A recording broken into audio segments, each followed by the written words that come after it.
नमस्कार, मैं श्रेया शर्मा और आप देख रहे हैं न्यूज लाइव।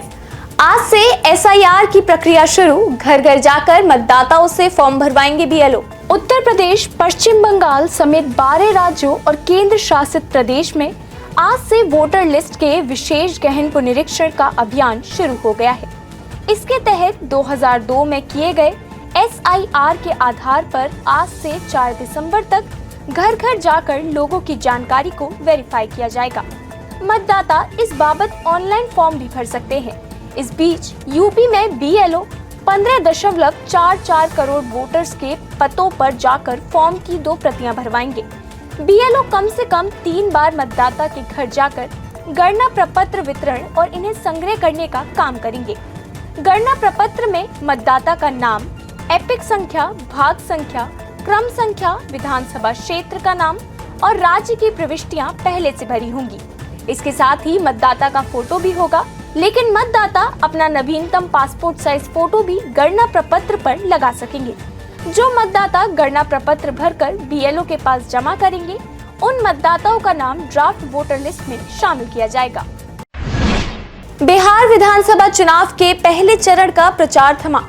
मतदान 6 नवंबर को। बिहार विधानसभा चुनाव के पहले चरण के लिए प्रचार थम गया है। पहले चरण में 18 जिलों की 121 विधानसभा सीटों पर मतदान 6 नवंबर को होगा।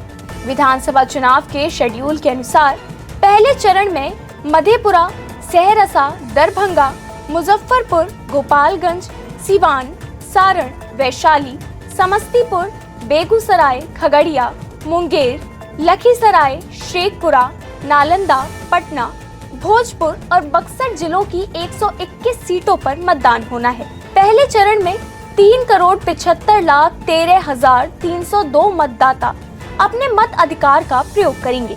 इसके लिए 45,324 मुख्य बूथ और 17 सहायक बूथ बनाए गए हैं। इनमें से 926 बूथ महिलाओं द्वारा संचालित किए जाएंगे, जबकि 107 बूथ दिव्यांगजन संचालित करेंगे। इसके अलावा 320 आदर्श बूथ स्थापित किए गए हैं। चुनाव आयोग ने शांतिपूर्ण तरीके से मतदान संपन्न कराने के लिए 121 सामान्य पर्यवेक्षक, 18 पुलिस पर्यवेक्षक और 33 व्यय पर्यवेक्षक नियुक्त किए हैं। पहले चरण के प्रचार के अंतिम दिन तेजस्वी यादव का बड़ा ऐलान। महिलाओं के खाते में भेजेंगे 30,000 रुपए। बिहार विधानसभा चुनाव के पहले चरण के प्रचार के अंतिम दिन मुख्यमंत्री पद के महागठबंधन प्रत्याशी तेजस्वी यादव ने महिलाओं और सरकारी कर्मचारियों के लिए बड़ा ऐलान किया है। तेजस्वी ने कहा कि महागठबंधन की सरकार बनने पर माई बहन योजना के तहत 1 साल की पूरी धनराशि यानी 30,000 रुपए 14 जनवरी को महिलाओं के खातों में भेजे जाएंगे। तेजस्वी ने यह भी कहा कि सरकारी कर्मचारियों की पोस्टिंग गृह जिले से अधिकतम 70 किलोमीटर की दूरी पर की जाएगी, जिससे उन्हें अपने परिवार से दूर रहकर परेशानी न उठानी पड़े। तेजस्वी यादव ने कहा कि सिंचाई के लिए किसानों को मुफ्त बिजली दी जाएगी। इसके साथ ही राज्य के व्यापार मंडलों के 8,463 पैक्स को जनप्रतिनिधि का दर्जा दिया जाएगा, जिससे ग्रामीण अर्थव्यवस्था को नई दिशा मिलेगी। तेजस्वी यादव ने कहा कि धान और गेहूं जैसी फसलों के समर्थन मूल्य में अतिरिक्त राशि के प्राविधान किए जाएंगे। केंद्रीय मंत्री व जदयू के वरिष्ठ नेता लल्लन सिंह पर एफआईआर। विवादित वीडियो के बाद चुनाव आयोग ने लिया एक्शन। बिहार विधानसभा चुनाव के पहले चरण की वोटिंग से पहले केंद्रीय मंत्री और जदयू के वरिष्ठ नेता लल्लन सिंह की टिप्पणी ने विवाद खड़ा कर दिया है। इसे देखते हुए चुनाव आयोग ने पहले लल्लन सिंह को नोटिस जारी किया था और अब उनके खिलाफ केस दर्ज कर लिया गया है। लल्लन सिंह के खिलाफ आचार संहिता उल्लंघन के आरोप में ये कार्रवाई की गई है।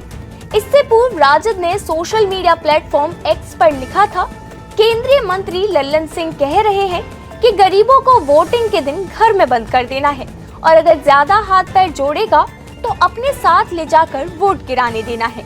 कांग्रेस ने एक्स पर लल्लन सिंह का वीडियो शेयर करते हुए लिखा कि मोदी सरकार के मंत्री लल्लन सिंह का कहना है कि जो लोग भाजपा जदयू के खिलाफ वोट करने वाले हैं, चुनाव के दिन उन्हें घर से निकलने मत दो।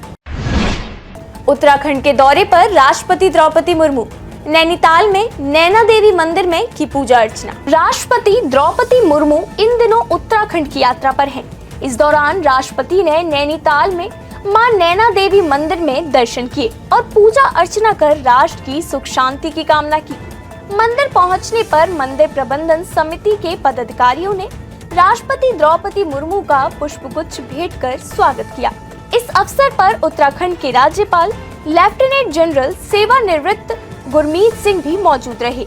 मां नैना देवी के दर्शन के बाद राष्ट्रपति कैंची धाम पहुंची और बाबा नीम करोली के दर्शन कर ध्यान लगाया। कैंची धाम मंदिर समिति के प्रबंधक प्रदीप साभायू ने राष्ट्रपति को बाबा से जुड़ी जानकारियां दी।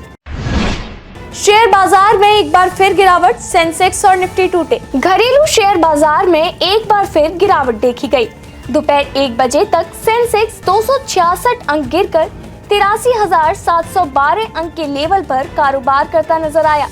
इस दौरान निफ्टी 96 अंक टूटकर 25,666 अंक पर आ गया।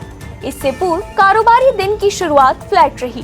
बीएसई सेंसेक्स हरे निशान और एनएसई निफ्टी लाल निशान पर खुला।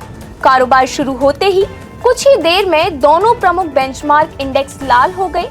विशेषज्ञों के अनुसार शेयर बाजार में आज कमजोरी का मुख्य कारण विदेशी निवेशकों की लगातार बिकवाली, कमजोर एशियाई संकेत और प्रॉफिट बुकिंग रहा। सराफा बाजार में उतार चढ़ाव जारी, सोने और चांदी के भाव में आई नरमी। घरेलू सराफा बाजार में सोने चांदी की कीमतों में उतार चढ़ाव जारी है। सोने के रेट में आज करीब 270 रुपए प्रति 10 ग्राम तक की कमी आई। इसके साथ ही चांदी की कीमत में भी गिरावट देखने को मिली। आधिकारिक वेबसाइट iBazaarRates.com के अनुसार 999 शुद्धता के सोने का भाव 1,19,916 रुपए प्रति 10 ग्राम और 995 शुद्धता के सोने का रेट 1,19,436 रुपए प्रति 10 ग्राम रिकॉर्ड किया गया। इसके साथ ही 999 शुद्धता की चांदी की कीमत 1,45,800 रुपए प्रति किलोग्राम दर्ज की गई। आज के लिए बस इतना ही। कल फिर मिलेंगे देश दुनिया की नई जानकारियों के साथ। तब तक के लिए देखते रहिए और सब्सक्राइब कीजिए IIMT मीडिया।